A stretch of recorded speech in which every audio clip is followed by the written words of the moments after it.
What is a 403 status code?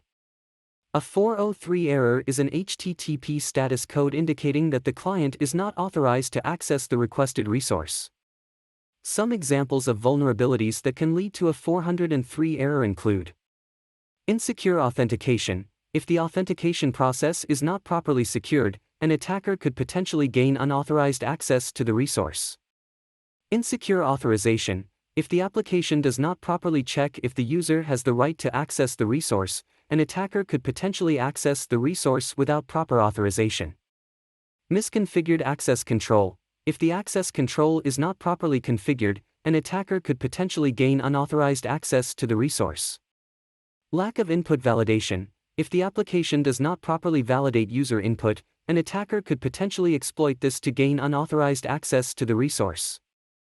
Insecure session management. If session management is not properly secured, an attacker could potentially hijack a user's session and gain unauthorized access to the resource. It is important to use secure authentication and authorization mechanisms, properly configure access controls, validate user input, and use secure session management techniques to protect against these types of vulnerabilities.